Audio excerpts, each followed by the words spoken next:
Add করব যে তুমি সাঁইবাড়ি কমিশন সাঁইবাড়ির কথা বলছিলে, সাঁইবাড়িতে মাননীয় বিচারপতি অরুণাভ বসুর নেতৃত্বে কমিশন হয়েছিল, তো আমরা তো জানতে চাই সেই সাঁইবাড়ি কমিশন আমার বক্তব্য তৃণমূল কংগ্রেস ক্ষমতায় আসার পর কমিশনের কথা বলি, বিচারপতি অরুণাভ বসুর নেতৃত্বে সাঁইবাড়ি কমিশন হয়েছিল, তার রিপোর্ট কোথায়? তোমরা শূন্য হয়ে গেছো। আমি তোমার শুধু একটা কথা বলি, আনন্দবাজার গ্রুপের একটা পত্রিকা ছিল এবেলা, সেই এবেলাতে বড় বড় করে হেডলাইন হয়েছিল 2016 বিধানসভার সময় সূর্যকান্ত মিশ্র অ্যাডমিট করেছিলেন কেন্দুয়ায় কংগ্রেস কর্মীর হাত কাটা ভুল হয়েছিল। এটা সূর্যকান্ত মিশ্র 2016 বিধানসভা ভোটের আগে খবর হয়েছিল, এটা মমতা বন্দ্যোপাধ্যায় বলছেন ওদেরকে প্রার্থী করতে হবে। হলো তো, তারপর জিতে এসে সবার আগে হলো তো। তুমি এখানে বলেছো মমতা ব্যানার্জি 4-8-এর যেসব কথাবার্তা বলেছেন সেটা as a leader, not as a MP. আমি তোমার কাছে স্পেসিফিক একটা প্রশ্ন করতে চাই, উনি পার্ক স্ট্রিট কাণ্ডের পরও যে কথাগুলো বলেছিলেন বা 14 বছরের মেয়েটা রেপ অ্যান্ড মার্ডারের পরে যেটা বলেছিলেন সেটা উনি কি হিসেবে বলেছিলেন?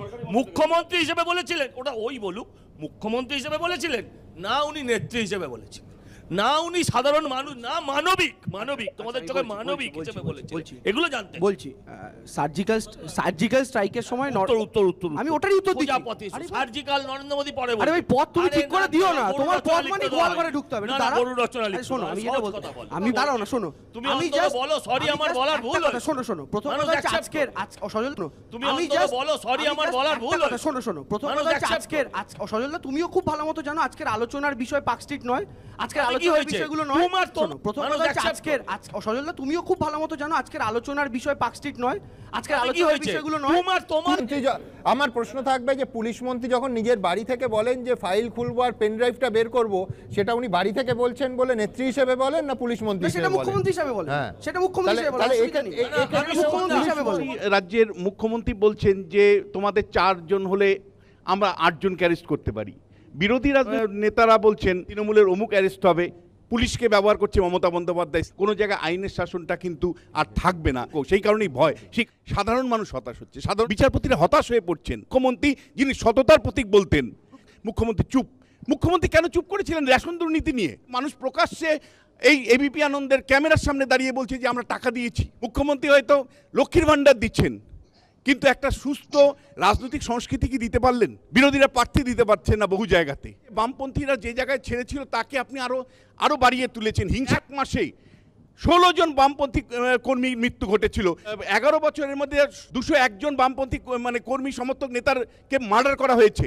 তা আপনি কি শান্তিটা এনেছেন, কি পরিবর্তনটা আনছেন? একই অভিযোগ আমরা আনছি কেন্দ্রের শাসক দলের বিরুদ্ধে। যখন অজিত পাওয়ার, যাকে নরেন্দ্র মোদী বলেন দুর্নীতিগ্রস্ত, সেই অজিত পাওয়ার যখন বিজেপিতে ঢুকে যায় তখন তিনি ওয়াশিং মেশিনের মধ্য দিয়ে মুক্ত হয়ে গেলেন। নমস্কার, চলবে রণজিতে আপনাদের সবাইকে স্বাগত। আশা করি সবাই ভালো আছেন। বিশ্বনাথ চক্রবর্তী সম্পর্কে আর নতুন করে আপনাদের কিছু উপমা দিতে হবে না বা বিশেষণ প্রয়োগ করতে হবে না। এই ছোট্ট যে 1 মিনিটের একটা তার বক্তব্যের নির্যাস শুনলেন, এইবারে বাকিটা একটু শুনে নেবেন।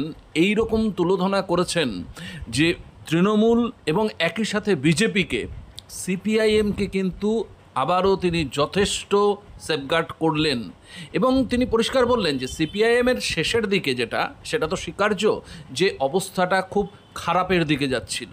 তো যে জায়গায় ছেড়েছে সেই খারাপ অবস্থা তার থেকেও কত খারাপ অবস্থায় মমতা বন্দ্যোপাধ্যায় পশ্চিমবঙ্গকে নিয়ে গেছেন, অকপটে বলছেন, অন ক্যামেরা বলছেন। শুধু তাই নয়, সিপিআইএমের যে এত মানুষকে খুন, এত কর্মীদের খুন, এ সম্পর্কে গলা ফাটালেন, অন্যদের বিষয়ে ফাটিয়েছেন। আমি কথা বাড়াবো না।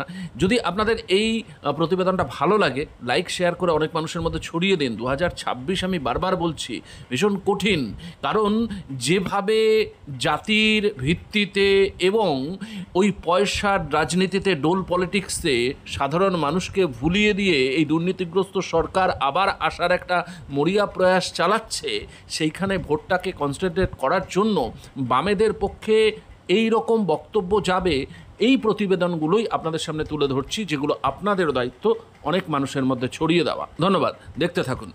আমার পরের বক্তা অধ্যাপক বিশ্বনাথ চক্রবর্তী। নমস্কার, শুভ সন্ধ্যা। পশ্চিমবাংলার রাজনীতিতে হিংসা, পশ্চিমবাংলার রাজনীতিতে ভোটে লুট হওয়া বা ক্ষেত্রবিশেষ আপনারা নির্বাচনে যে পরিস্থিতি দেখেন সেটা অভ্যস্ত হয়ে উঠেছিলেন, কিন্তু আপনারা যেটা অভ্যস্ত হয়ে ওঠেননি এর আগে, সেটা হলো যে সরাসরি রাজ্যের মুখ্যমন্ত্রী বলছেন যে তোমাদের 4 জন হলে আমরা 8 জনকে অ্যারেস্ট করতে পারি, তোমাদের ইডি থাকলে সিবিআই থাকলে আমার সিআইডি আছে, একদম প্রকাশ্যে বলছেন। আবার উল্টো দিক থেকে বিরোধী রাজনৈতিক দলের নেতারা বলছেন যে আজকে এই ডিসেম্বরে অ্যারেস্ট হবে, তৃণমূলের অমুক অ্যারেস্ট হবে। ফলে একদম খুল্লা সিবিআই ইডি সিআইডিকে ব্যবহার করা, এটা কিন্তু কার্যত বলা যায় যে আমাদের আতঙ্ক তৈরি করেছে, আমাদের ভয়ের কারণ তৈরি করে দিয়েছে, নাগরিক জীবনকে স্পর্শ করতে পারে, আমাদের দৈনন্দিন জীবনকে আঘাত করতে পারে। কারণ যেভাবে এজেন্সিগুলোকে, পুলিশকে ব্যবহার করছে মমতা বন্দ্যোপাধ্যায়, সিআইডিকে ব্যবহার করছে বিজেপি তাদের মতন করে, সেটা শেষ পর্যন্ত আমাদের যে আইনের শাসন, গণতন্ত্র দাঁড়িয়ে থাকে আইনের শাসনের উপর, কোনো জায়গায় আইনের শাসনটা কিন্তু আর থাকবে না, সেই ইঙ্গিতটাই দেয়। সেই কারণেই আতঙ্ক, সেই কারণেই ভয়, সেই কারণেই আজকের এই সভা। এবং যেটা ভাবায় আমাদেরকে বারবার, গণতন্ত্র ডিমান্ড করে যে একটা মিনিমাম রুল অফ ল থাকবে, মানে এজেন্সিগুলো নিরপেক্ষভাবে কাজ করবে। কিন্তু বারবার যেটা হচ্ছে যে এজেন্সিগুলো পলিটিক্যালি ব্যবহার হচ্ছে। একাধিক উদাহরণ দিচ্ছে, সিআইডি, ইডি বা সিবিআই, আপনি লক্ষ্য করুন, কখনো অতি তৎপরতার সাথে রাজনৈতিকভাবে প্রতিপক্ষকে মানে অ্যারেস্ট করা, হেনস্থা করার কাজেও যেমন ব্যবহার হচ্ছে, আবার বহু ক্ষেত্রে তারা হয়তো তদন্ত করে কিছু খুঁজেও বার করছে। আবার উল্টো দিকে তাদেরকে নিষ্ক্রিয় করা হচ্ছে, শীতঘুমে পাঠিয়ে দেওয়া হচ্ছে। যেই মুহূর্তে প্রতিপক্ষ মানে যে নেতার বিরুদ্ধে এতক্ষণ তদন্ত চলছিল সে আমার শিবিরে চলে আসলো, সেই মুহূর্তে সিবিআই ইডি কিন্তু কার্যত স্তব্ধ হয়ে যাচ্ছে, তার সক্রিয়তা কমে যাচ্ছে, নিস্তেজ হয়ে যাচ্ছে। এবং তার এই ধারাবাহিকভাবে যে তাদেরকে ব্যবহার করা হচ্ছে সেটা কিন্তু দিনের মধ্যে আমরা দেখতে পাচ্ছি। তার ফলে হতাশ হচ্ছে কে সবচেয়ে বেশি? সাধারণ মানুষ হতাশ হচ্ছে। সাধারণ মানুষের মধ্যে এই সংশয় তৈরি হচ্ছে যে এরা পলিটিক্যালি ব্যবহার হচ্ছে। সংশয় তৈরি হচ্ছে কোথায়? আদালতে। বিচারপতিরা হতাশ হয়ে পড়ছেন যে সিবিআই কী করছে, ইডি তদন্ত কোথায় হচ্ছে, সাধারণ তদন্ত, সাধারণ এবিসিডিগুলো পর্যন্ত সিবিআই ইডি করছে না কেন? এই প্রশ্নগুলো আমরা করছি না, বিচারপতিরা করছেন। যে প্রশ্নটা বারবার আসছে যে শেষ পর্যন্ত আমরা আফ্রিকার দেশগুলোর মতন হব না তো, উগান্ডার মতন হয়ে যাব না তো? আমরা আফ্রিকার দেশগুলো কি করে, যারা যখন শাসন করে তারা সেই এজেন্সিগুলো তাদের মতন করে ব্যবহার করে, পুলিশকে তাদের মতন ব্যবহার করে, মিলিটারিকে তাদের মতন ব্যবহার করে, করে বিপক্ষ একটা তৈরি হয়ে যায় এমনভাবে যে শেষ পর্যন্ত সেই বিপক্ষকে অস্ত্র ধরে পরিবর্তন আনতে হয়। আমরা সেই জায়গায় পৌঁছে যাচ্ছি না তো? রুল অফ ল থেকে আমরা সরে যাচ্ছি না তো? দেখুন, যে প্রশ্নটা বারবার আসছে যে রাজ্যের তরফ থেকে যদি এজেন্সিগুলোর দিকে তাকান, আপনি যখন ঘটনাগুলো ঘটছে তখন এজেন্সিগুলো চুপ করে থাকছে। আপনি বলুন আমাকে, শিক্ষক দুর্নীতি কত বছর ধরে চলেছে, যতক্ষণ পর্যন্ত আদালত না এগিয়ে এসছে ততক্ষণ পর্যন্ত রাজ্য সরকার, মুখ্যমন্ত্রী যিনি সততার প্রতীক বলতেন, যার ছবি থাকতো সততার প্রতীক সহকারে, না লেখা সহকারে, তিনি সামান্যতম উদ্যোগ নিয়েছিলেন যে না ঠিক আছে, শিক্ষক দুর্নীতির এত অভিযোগ, রাস্তায় নেমে অভিযোগ মানুষ করছে যে আমার পুলিশ তদন্ত করুক, আমার এনফোর্সমেন্ট ডিপার্টমেন্ট তদন্ত করুক। মুখ্যমন্ত্রী চুপ। যখন আদালত থেকে রায় আসলো তার ভিত্তিতে তো কিন্তু সিবিআই এসছে। মুখ্যমন্ত্রী কেন চুপ করেছিলেন রেশন দুর্নীতি নিয়ে? রেশন দুর্নীতি দিনের পর দিন হয়েছে, ক্ষোভ হয়েছে, বিক্ষোভ হয়েছে, মানুষ স্তব্ধ করে দিয়েছে। মুখ্যমন্ত্রী তারপরেও বলছেন, মানে নিস্তুপ থাকছেন। 2021 থেকে 2023-এর মধ্যে দিয়ে 4খানা বলা যায় যে সিআইডি তদন্ত হয়েছিল, কলকাতা পুলিশ তদন্ত করেছিল, চুপ করে। যেই না দেখেছে যে বড় সংখ্যক তৃণমূলের চাহিদা এর মধ্যে যুক্ত আছে রেশন দুর্নীতির সাথে, সঙ্গে সঙ্গে সিআইডি বা কলকাতা পুলিশ চুপ হয়ে গেছে। তো মুখ্যমন্ত্রী কেন বালুকে দরাজ সার্টিফিকেট দিচ্ছেন? আজকে একের পর এক মন্ত্রী, পার্থ চট্টোপাধ্যায় থেকে বালু, তাদের বিরুদ্ধে সরাসরি দুর্নীতির অভিযোগ উঠছে, তার দপ্তরের বিরুদ্ধে দুর্নীতির অভিযোগ উঠছে। মানুষ প্রকাশ্যে এই এবিপি আনন্দের ক্যামেরার সামনে দাঁড়িয়ে বলছে যে আমরা টাকা দিয়েছি, টাকার বিনিময়ে আমাদের চাকরি করতে অফার করা হয়েছে। একের পর এক জেলাতে দুর্নীতির চাহিদা ধরা পড়েছে, মিডিলম্যানরা ধরা পড়েছে। পার্থ চট্টোপাধ্যায়ের বান্ধবীর বাড়িতে 50 কোটি টাকা পাওয়া গেল, তারপরেও মুখ্যমন্ত্রী তাদেরকে সার্টিফিকেট দিচ্ছেন। এইটা ভয়ের, আমি হচ্ছি ভয়ের এটা, যে শেষ পর্যন্ত বাঙালি সংস্কৃতিটা পরিবর্তন করে ফেললেন না তো মুখ্যমন্ত্রী? তিনি হয়তো কন্যাশ্রী, যুবশ্রী দিচ্ছেন, শেষ পর্যন্ত গণতন্ত্রটা কি দিতে পারলেন? মুখ্যমন্ত্রী হয়তো লক্ষ্মীর ভাণ্ডার দিচ্ছেন, কিন্তু একটা সুস্থ রাজনৈতিক সংস্কৃতি কি দিতে পারলেন? বদলা নয়, বদলের কথা কোন বদল করেছেন? কি বদল করেছেন? যে নির্বাচনী ইশতেহারের বদলের কথা তিনি বলেছিলেন, আদৌ কি পশ্চিমবাংলার রাজনৈতিক সংস্কৃতি কি সামান্য পরিবর্তন করতে পেরেছে? এই পঞ্চায়েত নির্বাচন হলো 70 জন মানুষের মৃত্যুর বিনিময়ে। বিরোধীরা প্রার্থী দিতে পারছেন না বহু জায়গাতে। আপনারা দেখলেন কলকাতার সন্নিকটে ভাঙড়ে কিভাবে আক্রান্ত হলো, দিনের পর দিন আটকে ধরে নমিনেশন আটকানো হলো। আপনি কি বদল করলেন? যেভাবে রাজনীতিটা চলেছে, কার্যত বলা যে বামপন্থীরা যে জায়গায় ছেড়েছিল তাকে আপনি আরও বাড়িয়ে তুলেছেন। হিংসার রাজনীতি পশ্চিমবাংলায় প্রতিনিয়ত, গোষ্ঠী রাজনীতি, গোষ্ঠী সংঘর্ষের আপনার দলের লোকরা মারা যাচ্ছে। বিরোধী দলের মৃত্যুর যদি খতিয়ানটা আমি দেই, তাহলে কেবলমাত্র 2011 সালে পরিবর্তনের পরে নাম ঠিকানা স্থান ধরে আমি বলছি 1 মাসে 16 জন বামপন্থী কর্মীর মৃত্যু ঘটেছিল। তারপরে আপনি বদলা নয় কথা বলছেন। 16 জন কর্মী, বামপন্থী কর্মী। কিন্তু বামপন্থীরা এতটাই দুর্বল, শীত ঘুমে চলে গেছে যে 16 জনের নাম ঠিকানা আপনার মানুষের সামনে পৌঁছে দিতে পারেনি। সেটা তাদের ব্যর্থতা। কিন্তু আমরা সমাজবিজ্ঞানের ছাত্রতাও দেখেছি যে পরিবর্তনের পরে এক মাসে 16 জন বামপন্থী কর্মীর মৃত্যু ঘটেছিল। আমরা তো দেখেছি যে 2016 সাল থেকে 21 সালের মধ্যে 169 জন বিজেপি কর্মীকে মারা হয়েছে। আমরা তো দেখেছি যে গত 11 বছরের মধ্যে সব মিলে 201 জন বামপন্থী কর্মী সমর্থক নেতারকে মার্ডার করা হয়েছে। এবং তৃণমূল কংগ্রেসের যদি জায়গা থেকে দেখি, তার প্রায় 500-র উপরে তৃণমূল কর্মী তাদের মৃত্যু ঘটেছে গোষ্ঠীদ্বন্দ্ব কারণে, অবশ্যই কিছু কিছু ক্ষেত্রে বিরোধীদের দ্বারা। তা আপনি কি শান্তিটা এনেছেন, কি পরিবর্তনটা আনছেন? আপনার এজেন্সিগুলোকে রাজনৈতিক কারণে আপনি ব্যবহার করছেন। পুলিশ পঞ্চায়েত নির্বাচনে ব্যবহার হচ্ছে, আপনার সিআইডি ব্যবহার হচ্ছে বিরোধী পক্ষকে শায়েস্তা করবার জন্য। একই অভিযোগ আমরা আনছি কেন্দ্রের শাসক দলের বিরুদ্ধে। কেন্দ্রের শাসক দল কেন চুপ করে থাকে যখন অজিত পাওয়ার, যাকে নরেন্দ্র মোদী বলেন দুর্নীতিগ্রস্ত, সেই অজিত পাওয়ার যখন বিজেপিতে ঢুকে যায় তখন তিনি ওয়াশিং মেশিনের মধ্য দিয়ে মুক্ত হয়ে গেলেন। অর্থাৎ তখন সিবিআই ইডি তদন্ত বন্ধ হয়ে গেল।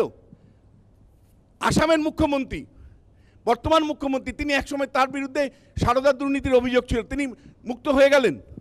পশ্চিমবাংলার বিরোধী দলের নেতা, তার বিরুদ্ধে একের পর এক অভিযোগ এসছে এবং তার বিরুদ্ধে তদন্ত করতে না পারার জন্য আবার তৃণমূলের একাধিক নেতা তারা কিন্তু সুযোগ পেয়ে যাচ্ছে, তারা দুর্নীতির জাল থেকে বেরিয়ে থাকছে। তাদের মধ্যে কাকলি ঘোষ দস্তিদার থেকে শুরু করে সৌগত রায়রা আছেন। যেহেতু শুভেন্দু অধিকারীর বিরুদ্ধে তদন্ত হচ্ছে না, ফলে তারাও কিন্তু একাধিক তৃণমূলের নেতাও কিন্তু শুভেন্দু অধিকারীকে আড়াল করে কিন্তু বেঁচে যাচ্ছেন। ফলে এই কেন্দ্রীয় এজেন্সিগুলো ব্যবহার হচ্ছে। দেখুন, একই সাথে যে সমস্যাটা তৈরি হচ্ছে, যে এই মমতা বন্দ্যোপাধ্যায় দাবি করছেন যে তার পুরনোপন্থী যারা নেতা, অর্থাৎ বালু থেকে শুরু করে পার্থ চট্টোপাধ্যায়, তাদেরকে সামনে রেখে তিনি বলছেন যে একের পর এক আমার নেতাগুলোকে তুমি অ্যারেস্ট করছো, আমরা চাইলে 8 জনকে করে দেখাতে পারি। প্রশ্ন হচ্ছে যে দ্বন্দ্বটা কেবলমাত্র কি আমি বিজেপি এবং তৃণমূলের মধ্য থেকে দেখব, এজেন্সির জায়গা থেকে দেখব, নাকি তৃণমূলের আদি 90-এর দ্বন্দ্বটাও দেখতে পাচ্ছি? এই অভিযোগটা আসছে যে যারা অ্যারেস্ট হচ্ছেন তারা পুরনোপন্থী মমতা বন্দ্যোপাধ্যায়ের কেন নতুন যারা অর্থাৎ যুব নেতৃত্ব, যাদের মধ্যে অভিযোগ থাকছে, তাদের বিরুদ্ধে সেইভাবে তদন্ত হচ্ছে না কেন? যে প্রশ্নটা আবার আসছে যে শাসক দল তাদের ক্ষমতার হস্তান্তরের প্রশ্নটা ইম্পর্টেন্ট হচ্ছে না তো? কোনো একটা জায়গায় ক্ষমতার ভরকেন্দ্র কে থাকবে, অভিষেক বন্দ্যোপাধ্যায় না মমতা বন্দ্যোপাধ্যায়? সেই দ্বন্দ্বটা প্রকাশ্যে এসে আরেকটা মাত্রা আসছে না তো? যে আদি এবং 90-র লড়াই আমরা গ্রামাঞ্চলে দেখেছি, সর্বত্র দেখেছি, মাঠে ময়দানে আদি এবং 90-এর তৃণমূল কংগ্রেসের যে লড়াই, সেই লড়াইটা কালীঘাট পর্যন্ত চলে আসছে না তো? অর্থাৎ অভিষেক বন্দ্যোপাধ্যায় মমতা বন্দ্যোপাধ্যায়ের ইগোর মধ্যে চলে আসছে না তো? আমি ব্যক্তিগতভাবে মনে করি মমতা বন্দ্যোপাধ্যায় শেষ বিচারে অভিষেক বন্দ্যোপাধ্যায়কে নেতৃত্ব হিসেবে চান, তাকেই মুখ্যমন্ত্রী করতে চান, তাকেই উত্তরাধিকারী করতে চান। কিন্তু উত্তরাধিকারী লড়াই যদি আমরা ইতিহাস থেকে দেখি, তাহলে কিন্তু ইতিহাসে একেবারে মোগল সম্রাটদের ইতিহাস যেমন দেখতে পারি, অরঙ্গজেবের রাজ্যাভিষেক কীভাবে হয়েছিল আমরা যেমন দেখতে পারি, ঠিক একইভাবে আমাদের ভারতীয় রাজনীতি সাময়িক যদি আপনি দেখেন, তাহলে কিভাবে অখিলেশ যাদব শেষ পর্যন্ত মুলায়ম যাদবকে অপসারণ করেছিলেন এবং তাকে সরিয়ে দলের দায়িত্ব নিয়েছিলেন, সেটা আমরা দেখেছি। আমরা একইভাবে দেখেছি যে কিভাবে সুপ্রিয়া সুলের সাথে শারদ পাওয়ারের দ্বন্দ্ব হচ্ছে। আমরা দেখেছি দক্ষিণ ভারতবর্ষের একের পর এক নেতা কি তার এই লড়াইয়ের ফাঁদে অভিষেক বন্দ্যোপাধ্যায় মমতা বন্দ্যোপাধ্যায় পড়েনি তো? এটাকে আমি একই সাথে আমি বলতে চাই, এটাকে যুদ্ধ বলতে চাই না, কিন্তু একটা ঠান্ডা যুদ্ধ নয় তো। একটা ক্ষমতার ভারসাম্য কোথায় থাকবে বা ক্ষমতার কেন্দ্র কোথায় থাকবে তা নিয়ে একটা ছায়াযুদ্ধ অভিষেক এবং মমতার মধ্যে চলছে না তো?